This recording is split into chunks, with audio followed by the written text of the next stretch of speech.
Every evening, just as the sun slipped behind the hills, the whippoorwill would start to sing, soft and steady, like it was calling someone home. Whenever I hear it now, I'm back on the old porch swing with my grandma, my legs too short to reach the floor, my belly full of her potato cakes, and the summer air thick with stories. That sound isn't just a bird song, it's a doorway to the past, to a place where love hung in the air like fireflies. My ancestors on Dad's side had lived in the Hocking Hills of Ohio for as long as records were kept. The land I grew up on had been in the family since at least 1804. That property, rich with the footsteps and stories of those who came before, holds deep sentimental value for both my sister and me. Back when we were kids, it was all gravel roads and quiet. Only 3 cars passed by our house each day, and we knew every one of the drivers and their families, who they were, where they were going, and when they come back through. Now the road is paved and the silence has been swallowed by traffic. Before I turned 10, Dad worked road construction across the state. We lived in a small trailer and moved it to wherever he was working. When his jobs were nearby, we'd tow the trailer back to the Hocking Hills. Around age 10, there were enough jobs he could drive to locally that we finally got to stay for good. Grandma and Grandpa lived across the road in a small farmhouse that was built around 1900.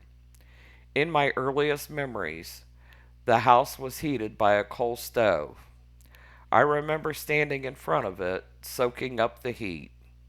Grandma used to cook on that coal stove. They upgraded to a regular stove and furnace around the time they got running water inside that house. They had various buildings on the property: an old smokehouse built into the side of a hill, the coal shed, a garage, an old out kitchen, and a corn crib. The out kitchen was a small shed with enough room for a coal fired oven and stovetop. Dad said Grandma used it in the summer when it was too hot to cook in the house. He told me that back when they used it, in early summer they would set it on logs and roll it closer to the house so Grandma didn't have that far to carry things. When winter rolled in, they'd put the logs back under it and roll it back out between the coal shed and the horseshoe pits. He explained that way they didn't have to eat in a hot kitchen. At that time, I felt a flash of anger at Dad. It didn't seem fair to make Grandma cook in that heat, but later I understood just how much warmth coal stoves trapped in that house, especially upstairs where the kids slept. So when I was a kid, the out kitchen housed the horseshoes and the various tools Grandpa needed for maintaining the horseshoe pits. He trusted my sister to get his treasured horseshoe out of the storage before he played, but he didn't trust me with it. I was younger and probably would have taken it to the nearest dirt pile to dig with. The horseshoe court was Grandpa's pride and joy. He was an excellent horseshoe player and built the pits himself. They had pegs in the middle of a clay pit on each end. He even made covers for them that looked a little like a doghouse. He said it was important for the clay to be the right consistency for playing. I remember he constantly worked to maintain them, adding just the right amount of water and getting the clay just right. Grandpa was serious about his playing, and he didn't want the clay messed up by us kids. So we weren't allowed to play, and we couldn't play close to the area for fear of breaking someone's concentration. I remember one time when Grandpa and Dad were preparing the pits prior to the players arriving. They let us stand close to the pits and toss a couple horseshoes each. Even standing close to it, I wasn't anywhere close to hitting the peg. We wanted to learn to play too, But we didn't argue or beg. The rules were the rules. His friends would come and play almost every night.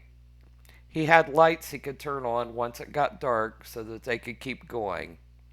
They would toss their horseshoes towards the opposite pit, trying to make a ringer. That perfect clank when the horseshoe landed around the peg. Whoever made the most ringers won. I still remember that sound when I think of those horseshoe pits. Grandpa was so good he went to a few tournaments in other towns, and when he won, they told him he was not welcome back.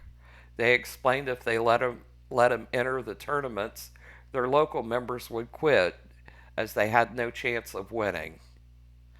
Word traveled to other great players from far away about how good he was, and they would come thinking they could beat him.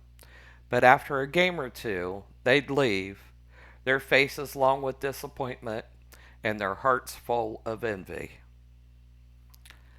Out back, there was an old wash tub sitting unused in the yard. Dad told us all 5 kids and Grandma and Grandpa used to bathe in it, one after another in the same water. That's where the saying comes from, he said. Don't throw the baby out with the bathwater.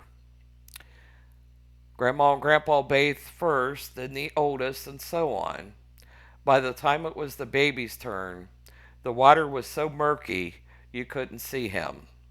I remember being very glad I was spared that experience. Don't get me wrong, Grandma and Grandpa were clean people. It is just how things were done before there was running water and hot water tanks. It sure made me appreciate having those conveniences. I loved being at Grandma and Grandpa's. Grandma was tiny, so short she had to sit on a Sears catalog and a pillow just to see over the dashboard when she drove. Every afternoon, Grandma would drive to pick Grandpa up from work, and she'd take me along. I think they may have just wanted Grandma to have someone with her, as her health wasn't the greatest. But it may have been because back then, my sister and I fussed and argued a lot, like most sisters do at those ages. They knew it would give Mom a break from it. Funny how all that arguing turns into laughter and a deep love for one another once you've both grown up. Grandpa worked in the kilns where they made bricks. Everyone said he was the only one who could stand the heat inside those scorching chambers. When he got in the car, he'd always hand me a cookie from his lunch bucket, still warm from being near the kiln all day. I can still taste how sweet and soft those cookies were. I used to wonder why he didn't eat it himself. Later, I learned he was packing an extra just for me.